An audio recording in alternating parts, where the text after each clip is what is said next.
Dites-moi, Madame la diététicienne Aurélia Jourdan-Garcia, quelle est la différence entre les compléments alimentaires et les vitamines?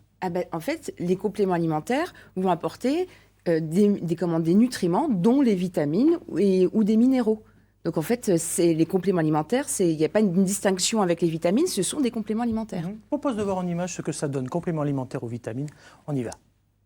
Ah, je me sens tout mou en ce moment. Oh, tu dois avoir des carences. Essaye les compléments alimentaires. Fatigué, stressé, problème de peau, mémoire qui flanche ou envie de se prémunir contre les maladies, chacun a ses raisons pour consommer des compléments alimentaires. Aujourd'hui, 1 Français sur 5 en utilise et 150 millions de boîtes sont vendues chaque année.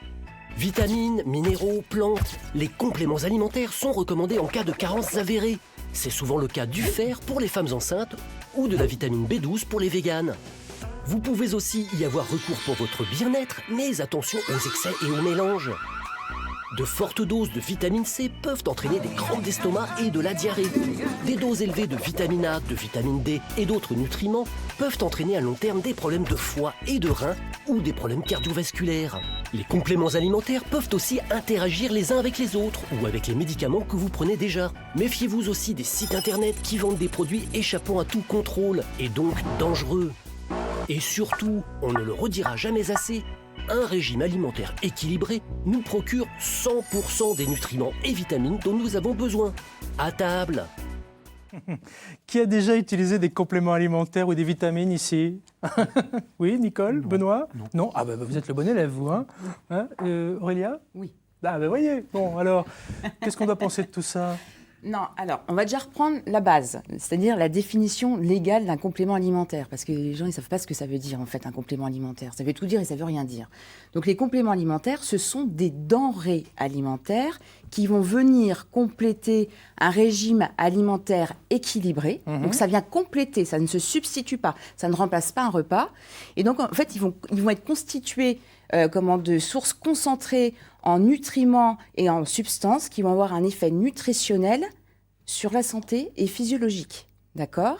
Donc, ils sont quand même soumis à un code de la consommation. C'est-à-dire que pour être commercialisé, il faut quand même avoir un avis, les laboratoires doivent faire une déclaration auprès de la Direction générale de la concurrence, de la consommation et de la répression des fraudes.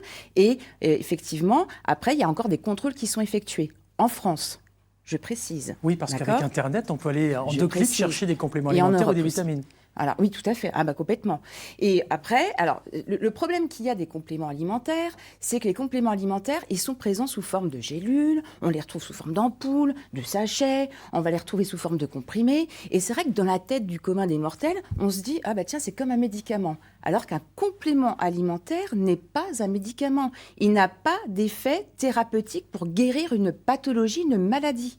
C'est open bar, on peut en acheter n'importe où. Alors déjà, on peut en acheter n'importe où, puis c'est vrai qu'on les retrouve aussi dans des officines, hein, donc c'est vrai que dans la tête, on peut se dire... des gens, oui. Voilà, ou même dans les grandes surfaces. Plus flagrant encore, c'est notamment dans les foires, dans les salons, où on voit quelqu'un qui arrive en blouse blanche, vous savez. En blouse blanche, on dit, voilà, il est pharmacien, il est médecin, il est rien du tout, il a une blouse blanche, c'est tout. Voilà, mais on l'associe, cette blouse blanche. Mais je sais bien, c'est ça, toujours c'est un le problème. même problème. Allez, top à l'interaction, 0805 383 383, c'est un numéro vert et totalement gratuit. Clarisse, a eu le bon réflexe. Quelle est votre question, Clarisse?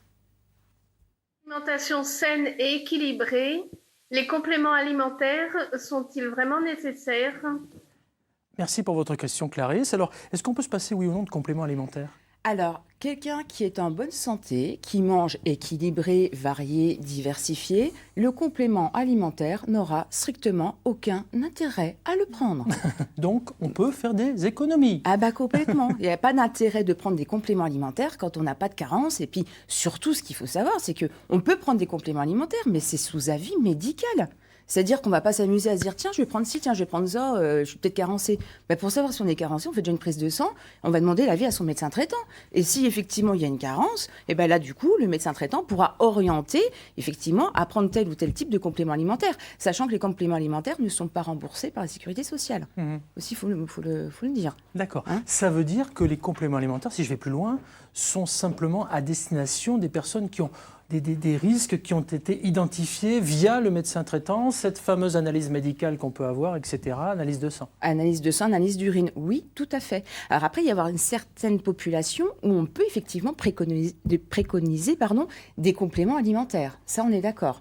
Moi, il y a certaines personnes, je vais leur dire, même moi, en tant que diététicienne, oui, vous pouvez prendre tel type de complément alimentaire ou complément alimentaire en fonction de la situation.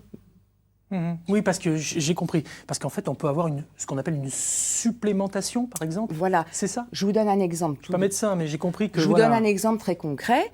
Une femme qui a un désir de grossesse, alors ce sera le médecin traitant ou la gynécologue qui va le proposer, désir de grossesse, période de gestation, pourra prendre effectivement de la vitamine B9, ce qu'on appelle de l'acide phonique, pour éviter des risques de malformation du fœtus.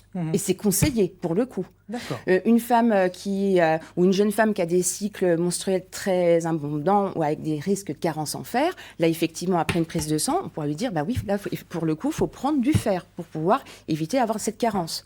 Des personnes qui ont été opérées d'une chirurgie digestive ou qui ont par exemple subi une chirurgie bariatrique, c'est-à-dire les chirurgies pour maigrir, les sleeve gastrectomies ou les bypass, il y a des risques énormes de carence en vitamines, en minéraux. Donc là, pour le coup, le médecin, le spécialiste, le chirurgien dira qu'il faut prendre des compléments alimentaires. Allez, je vous propose d'écouter une maman, 0805 383 383.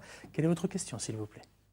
Bonjour, je m'appelle Arzo Samad. Je voulais savoir s'il était bénéfique de donner des vitamines spéciales enfants pour l'hiver. Voilà. Donc je vous remercie. C'est nous qui vous remercions. Merci Samad et merci à vous, parce que sans vous, nous n'est rien, il faut le rappeler quand même. 0805 383 383. Alors les vitamines ou les compléments alimentaires pour son garçon, pour sa fille, pour son enfant à l'approche d'un changement de saison, qu'est-ce que vous en pensez, la diététicienne? Si l'enfant a une alimentation, un régime alimentaire équilibré, qui mange des légumes, qui mange de la viande, qui mange qui mange de tout, c'est-à-dire qu'il n'est pas végétarien, qu'il mange normalement, il n'y a pas d'intérêt particulier à prendre un complément alimentaire. D'autant qu'on n'a pas parlé de risque de surdosage. Mais c'est ça le problème. Eh oui.